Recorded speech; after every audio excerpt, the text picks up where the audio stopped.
Bonjour à tous, amis lyonnais, un petit édito de 10 minutes, pas plus, parce que je pense que le format s'y prête mieux que quand je fais des longs discours. J'ai vu l'interview de Thomas avec Vincent Duluc, qui a duré 5 minutes. Je vous invite à la revoir, c'était il y a 2-3 vidéos en arrière. Passionnante d'abord parce que Vincent Duluc est une grande plume du football, un grand connaisseur du football, avec un avis toujours très très pertinent et très construit, avec une belle culture footballistique.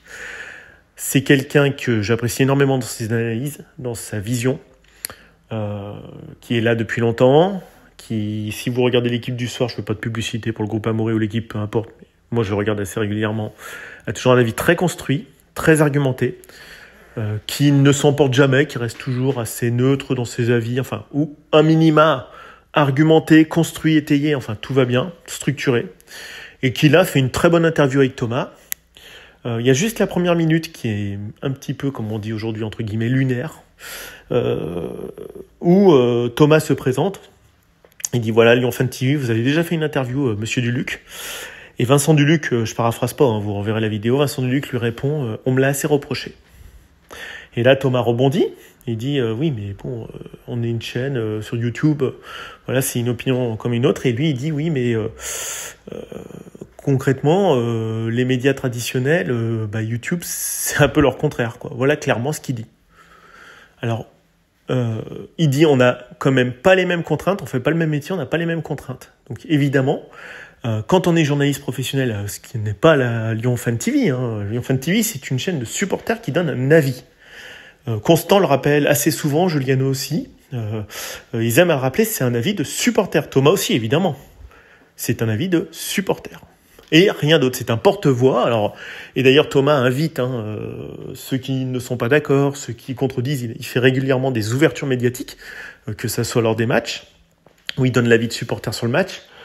Quand il y avait des nocturnes également, ça durait 3-4 heures, je crois, avec Smaïl, et il y a quand même une pluralité de supporters qui veut venir, prend le lien et est invité. Il n'y a pas de propriété en dehors. Bon, voilà, Thomas qui dirige la chaîne, il n'y a pas de rémunération, il n'y a pas de propriété.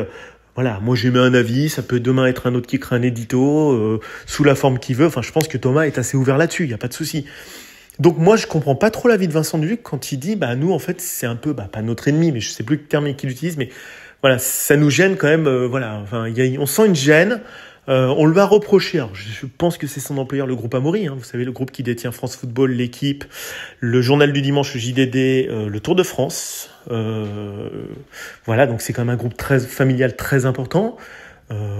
Qui s'est positionné sur l'événementiel sportif et le média sportif de manière quasi monopolistique, pas vraiment, mais très forte. En tout cas, c'est vraiment un acteur quasi institutionnel qui compte énormément dans le paysage du sport. Et je comprends pas trop où on va en venir, monsieur Duluc, parce que ça n'a absolument rien à voir. C'est incomparable. C'est un peu dommage. Petite critique pour Thomas, indirect. C'est un peu dommage qu'il n'ait pas laissé Vincent Duluc, ça l'a bien arrangé, parce que je trouve qu'il est allé un peu loin. Et Thomas a tout de suite rebondi en disant, il y a une pluralité d'opinions. Non, mais c'est quoi, on n'est pas opposés, on a une pluralité. Et c'est dommage qu'il ait tout de suite repris, parce que je sentais que Vincent Duluc était un peu coincé, et qu'il n'a pas pu s'expliquer. Et ça aurait été vachement bien. Alors maintenant, ça va être compliqué de le rattraper. C'est quelqu'un, en tout cas, d'intègre qui dit les choses, et ça mérite quand même d'être dit. On a, oui, des chaînes de supporters, il y en a plusieurs, chacun, alors il y en a qui sont que sur les matchs, il y en a, ils sont dans l'émotion, il y en a qui sont plus dans l'analyse, il y en a qui font de la déta sur le foot, enfin, il y a une pluralité d'acteurs aujourd'hui médiatiques. Thomas est la plus grosse chaîne, je crois, avec 20 000 abonnés. Voilà, mais c'est un porte-voix des supporters. Ça, en aucun cas, il y a une charte de presse, il y a un code déontologique. Il n'y a pas de comparaison possible à émettre entre une chaîne de supporters qui reste une chaîne de supporters avec un média et des cartes de presse et un code de déontologie. Alors, pas très contraignant non plus. Voilà, il y a une protection des sources pour les journalistes. La déontologie, on évite les conflits d'intérêts. Voilà, il y a un code du journalisme, évidemment. Mais enfin bon, d'un autre côté, le média L'équipe, il est quand même très puissant. Les clubs s'en servent de relais, évidemment, pour distiller des petites infos que les journalistes gardent ou ne gardent pas, utilisent, n'utilisent pas, en fonction des amitiés, des inimitiés qu'ils ont avec les propriétaires. Ils font quand même attention à ce qu'ils disent ou pas. Évidemment, ce n'est pas du tout le même but, sachant qu'en plus Thomas se sert quand même beaucoup des informations de L'équipe qui sont des sources vérifiées, recoupées, parce que c'est un média professionnel. Et en aucun cas, Lyon Fan TV, je me permets, n'a prétention et n'a vocation surtout à être une source de première main de la part des joueurs ou des dirigeants sportifs. Ce n'est pas le but.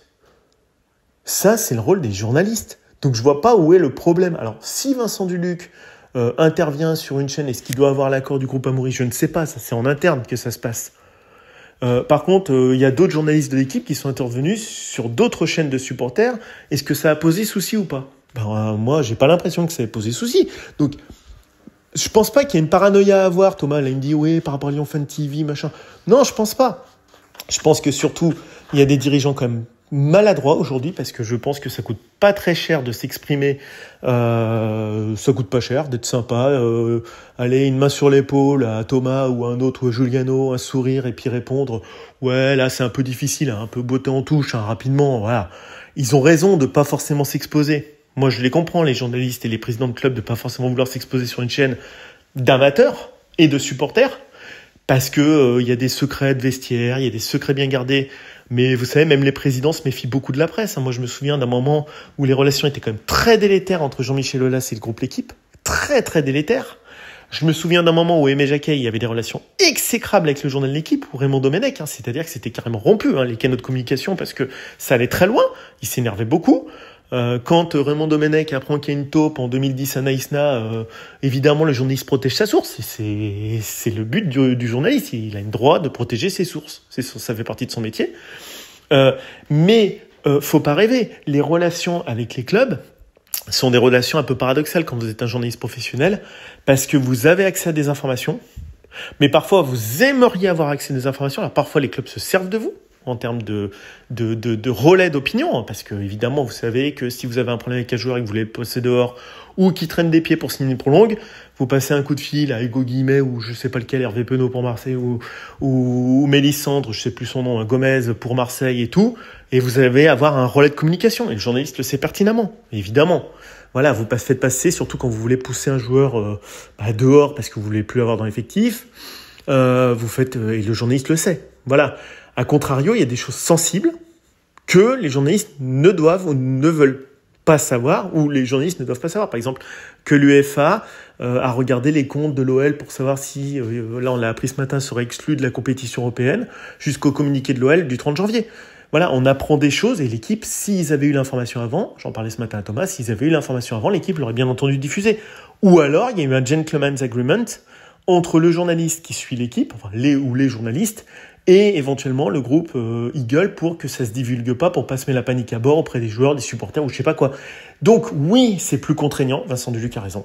Clairement, c'est beaucoup plus contraignant quand on est journaliste professionnel parce que 1, on répond à un actionnaire ou à un employeur, évidemment. 2, il y a un rapport très paradoxal qui s'établit de connivence et de secret, de diffusion ou de pas diffusion avec le club. Accord, pas accord, off, pas off.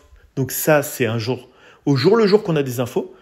Et je pense qu'il n'y a pas tant d'infos qui filtrent auprès des journalistes que ça, parce que tout finit par se savoir. Et évidemment, les journalistes ont tout intérêt à avoir des infos assez croustillantes. Mais les clubs se méfient énormément, vu les enjeux d'argent, parce qu'un journaliste, il est là pour servir de relais à l'opinion publique. C'est le but d'un journaliste, excusez-moi, jusqu'à preuve du contraire. Et il y a des informations où le club se méfie que ça se divulgue. Pareil, les joueurs, quand ils divulguent des choses, parce qu'ils sont assez bavards aux journalistes, ça peut être très tendu parce que le club va vouloir très vite savoir auprès des journalistes qui a dit quoi et comment. Voilà, quand Fabio Grosso cherche à savoir qui est la taupe, qui a divulgué que l'ambiance n'était pas bonne à un moment donné et tout, je suis quasi sûr que l'Olympique Lyonnais sait des choses. Après, ça va pas se répandre sur la place publique parce que ça se fait pas, machin. Donc il y a beaucoup de choses comme ça qui se créent aujourd'hui. Donc oui, c'est contraignant, Vincent Duluc, oui, mais à contrario, en aucun moment, intervenir sur une chaîne pour parler finalement du sportif, oui, tel joueur, comme à l'équipe du soir, tel joueur fait une saison bonne, moyenne ou pas bonne, je vois pas en quoi ça va changer la révolution. On leur demande pas des informations croustillantes. Thomas, il le sait très bien. Si demain, Vincent Duluc, Hugo Guillemet ou un autre vient sur la chaîne, on se doute complètement qu'ils vont pas lâcher des scoops ou des breaking news.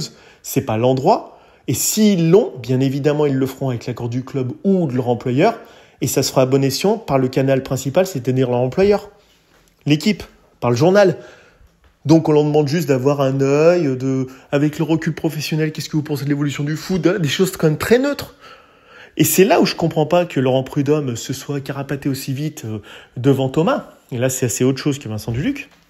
C'est qu'en fait, quand je vois John Textor, qui est intervenu sur la chaîne des supporters de Crystal Palace, a fait des grands smileys en anglais, des tape-moi dans le dos et tout, ça a duré 30 secondes, ça a suffi au bonheur des supporters. Parce qu'on peut pas dire qu'on est proche des supporters, qu'on veut des stades pleins, et en même temps snober un peu les chaînes de communauté de supporters. Et là, alors, on va dire John Textor est anglophone, mais pourquoi Laurent Prudhomme s'est pas arrêté 30 secondes en disant « Ah ouais, c'est super, moi j'adore l'OL, vive les supporters, je trouve ça génial. Ouais, si vous voulez parler du sportif, on se fait 5 minutes un jour, comme ça, mais qu'avec Thomas, parce qu'on peut pas avoir 10 000 supporters qui interviennent devant Laurent Prudhomme. » Et puis voilà, ils disent « Nous, l'an prochain, on vise ça, on vise la Ligue des Champions. L'idée, c'est d'avoir un effectif plus orienté sur l'attaque, du grand pipeau. Ça coûte pas cher, c'est ce qu'on appelle de la communication branding, voilà, très intelligente, très futée, ça coûte pas cher.